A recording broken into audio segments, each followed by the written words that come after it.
Hello अस्सलाम वालेकुम guys. So last lecture के अंदर हमने जो देखा था उसके अंदर के बैलेंस शीट के बारे में हमने डिस्कस किया कि बैलेंस शीट हमारे पास क्या है, बैलेंस शीट की क्या क्या कंपोनेंट्स होते हैं और क्या क्या आइटम्स उसके अंदर आ रहे होते हैं, उसकी डिफरेंट एग्जांपल्स को भी हमने वहाँ पे देखा।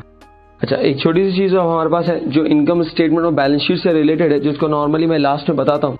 वो क्या है, वो हमारे पास एक टर्म है दैट इज नोन एज, दो टर्म्स हमारे पास यहाँ पर है जिसको हमें आज डिस्कस करना है, जिसके अंदर हमारे पास ये समझ लें कि जिसका इम्पैक्ट जो है वो इनकम स्टेटमेंट पे भी आ रहा होता है और बैलेंस शीट पे भी आ रहा होता है। स्टार्टिंग के अंदर हमने उन टर्म्स को डिस्कस नहीं किया। बैलेंस शीट और इनकम स्टेटमेंट जब हम पढ़ रहे थे तो उस वक्त हमने उन टर्म्स को डिस्कस नहीं किया बिकॉज आई थिंक कि वो बहुत ज़्यादा अर्ली स्टेज था जिसपे हम उसको शायद समझ ना पाते। लेकिन आज हम उस टर्म को डिस्कस करेंगे और उस टर्म को समझने की कोशिश करेंगे कि वो है क्या हमारे पास। सो स्टार्ट करते हैं जरा। एक टर्म है हमारे पास that is known as depreciation. Let's try to understand कि ये डेप्रिसिएशन है क्या हमारे पास, और मैं ये भी बताऊंगा इसके अंदर कि डेप्रिसिएशन का इम्पैक्ट इनकम स्टेटमेंट पे कैसे जाता है और बैलेंस शीट पे भी कैसे जाता है, और ये डेप्रिसिएशन बेसिकली है क्या हमारे पास। सो डेप्रिसिएशन क्या है हमारे पास? डेप्रिसिएशन इज द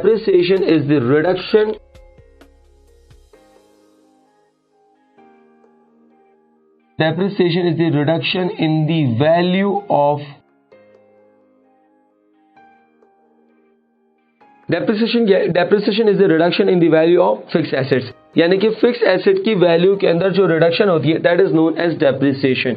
अब ये डेप्रिसिएशन क्या है इसको थोड़ा सा समझने के लिए एक छोटी सी हम इलस्ट्रेटिव एग्जांपल लेते हैं कि फॉर एग्जांपल, बिल्कुल एक लेट टर्म में समझने के लिए हम एग्जांपल ले रहे हैं कि फॉर एग्जांपल अगर 2001 में मैंने कोई फिक्स एसेट परचेज किया। फिक्स एसेट ऑलरेडी हम डिस्कस कर चुके हैं होता है क्या है। लेट्स सपोज कि एक फिक्स एसेट मैंने मशीन परचेज किया for cost of rupees 10 lakh, 10 lakh रुपए का मैंने फिक्स एसेट मशीन परचेज किया। एक साल यूज करने के बाद, यानी कि मैंने एक साल यूज करने के बाद जब 2002 के अंदर इसकी वैल्यू अगर असेस करें, फॉर एग्जांपल मशीन, क्या इसकी वैल्यू बढ़ जाएगी? द आंसर इज नो, क्योंकि नॉर्मली मशीन, इक्विपमेंट, फर्नीचर ये एक ऐसे फिक्स एसेट है जिनकी नॉर्मली वैल्यू डिक्लाइन हो जाती है। इसकी वैल्यू डिक्लाइन हो गई कितनी? 9 lakh rupees. Then again in 2003 के अंदर अगेन उसी मशीन की वैल्यू मेरे पास हो गई 8 लाख रुपीज। देन एक साल और यूज करने के बाद 2004 इस मशीन की वैल्यू मेरे पास हो गई लेट्स से 7 लाख रुपीज।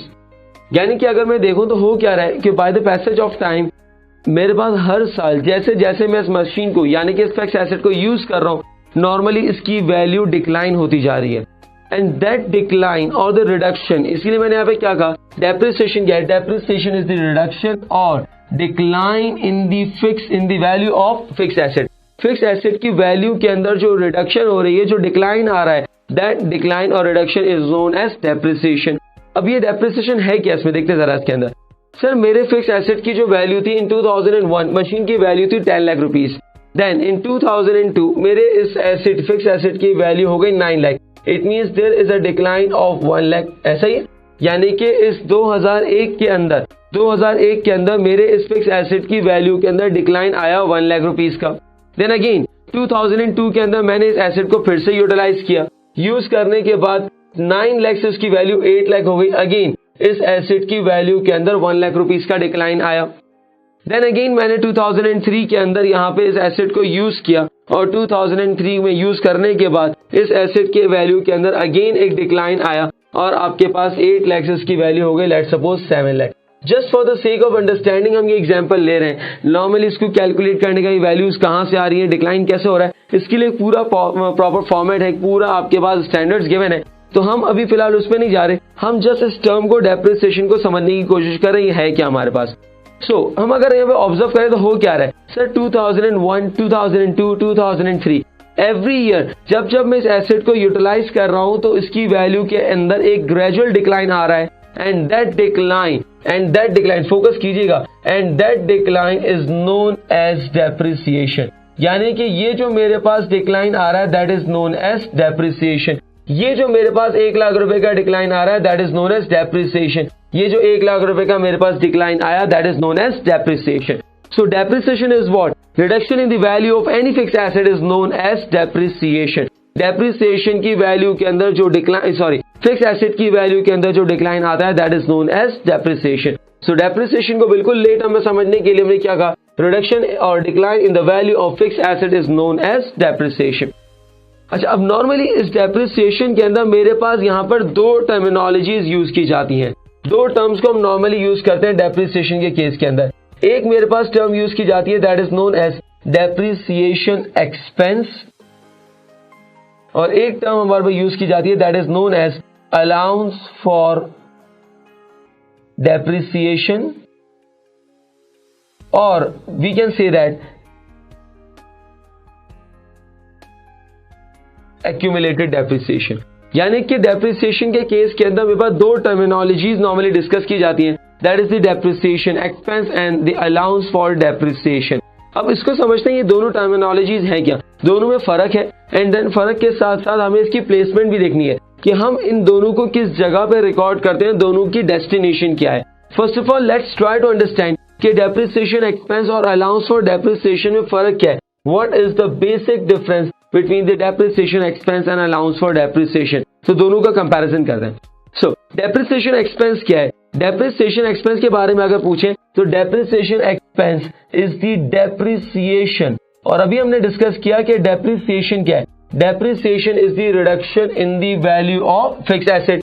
तो इसका मतलब मैं कह रहा हूं कि डेप्रिसिएशन एक्सपेंस क्या है? Depreciation is expense is the depreciation, और we can say that depreciation expense क्या है? It's a reduction in the value of fix asset. ऐसा ही ना, क्योंकि डेप्रिसिएशन क्या है या रिडक्शन और decline in the value of fix asset क्या है, बात एक ही है।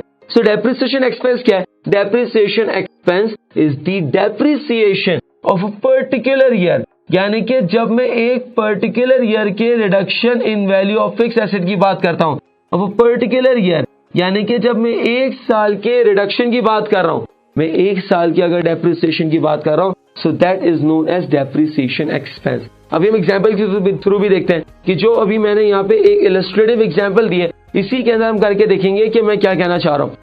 सो डेप्रिसिएशन एक्सपेंस क्या है? Depreciation expense is the depreciation, और we can say depreciation expense is the reduction in the value of a fixed asset of a particular year. तो ये मेरे पास क्या कहलाता है? Depreciation expense. तो सर ये एक्यूमुलेटेड डेप्रिसिएशन या अलाउंस फॉर डेप्रिसिएशन क्या है? जैसे कि इसके वर्ड पे अगर फोकस करें तो that is accumulated depreciation. Accumulated का मतलब होता है एक्यूमुलेट करना, टोटल करना, सम अप करना, एड अप करना, एड ऑन करना। So that is known as accumulated depreciation. तो एक्यूमुलेटेड डेप्रिसिएशन क्या है?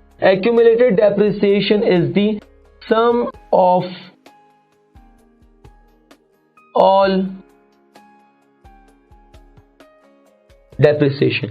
एक्यूमुलेटेड डेप्रिसिएशन क्या है? Accumulated depreciation is the sum of all depreciation, that is total depreciation को हम कह सकते हैं, that is known as accumulated depreciation.